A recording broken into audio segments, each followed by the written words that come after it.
Assalamualaikum warahmatullahi wabarakatuh. Saya Nisyar Septiarani dari kelas PAI 4D. Di sini saya akan memenuhi tugas UAS mata kuliah belajar dan pembelajaran PAI. Langsung saja pada jawaban nomor 1, yaitu mengenai urgensi metode pembelajaran dan salah satu metode pembelajarannya.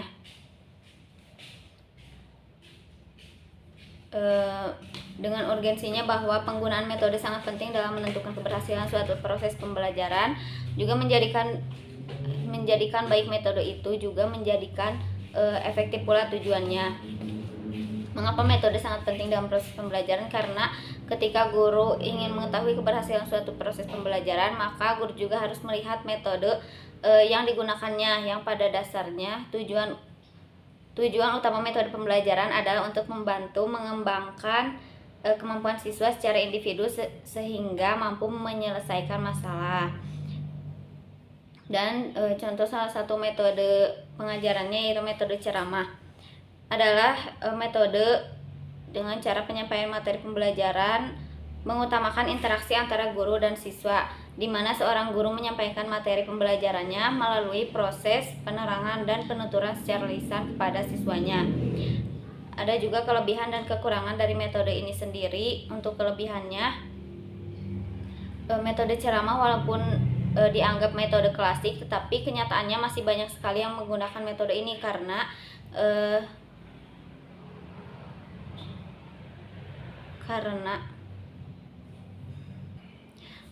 dengan menggunakan metode ceramah ini, guru dapat menyajikan materi pelajaran yang luas dalam waktu yang relatif singkat.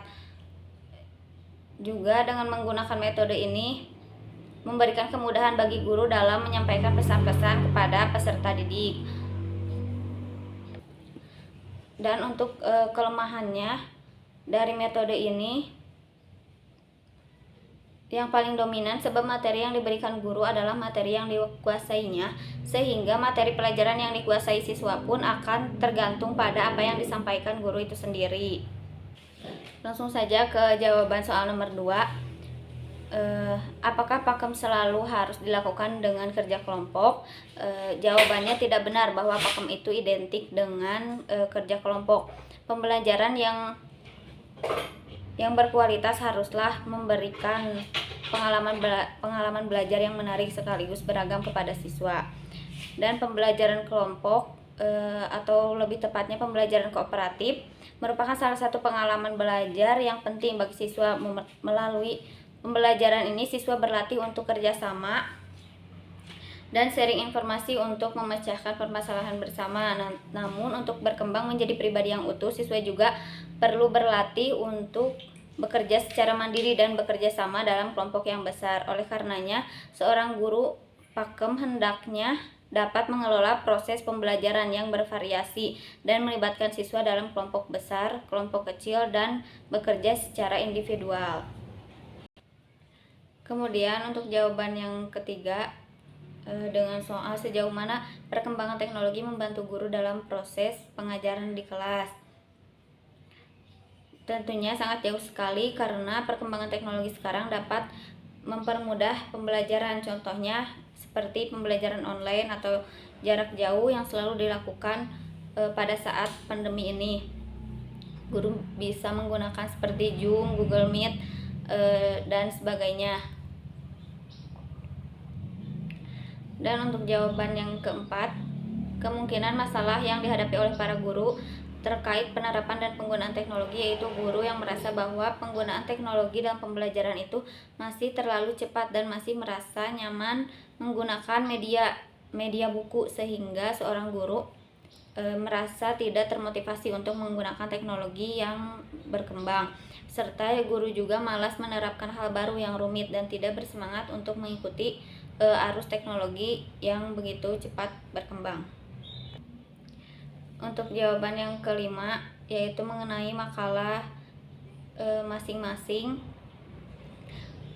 Materi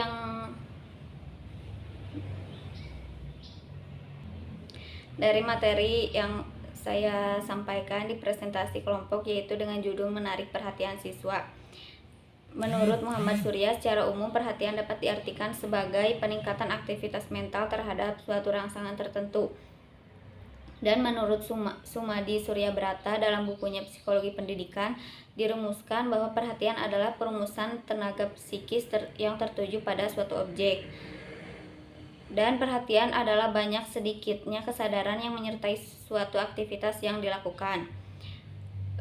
Kemudian berdasarkan beberapa pendapat tersebut dapat disimpulkan bahwa perhatian itu merupakan salah satu aktivitas yang dilakukan seorang dengan mendayagunakan kesadaran untuk mengiringi suatu kegiatan.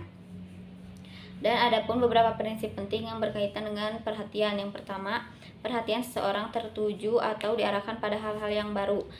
Hal-hal yang berlawanan dengan pengalaman yang baru saja diperoleh atau dengan pengalaman yang didapat selama hidupnya. Dalam pelajaran, seorang guru dapat berusaha menarik perhatian siswa dengan cara menggunakan metode pembelajaran yang bervariasi, juga menggunakan media yang sesuai dengan tujuan belajar itu sendiri. Yang kedua, perhatian seseorang tertuju dan tetap berada pada hal-hal yang dianggap rumit selama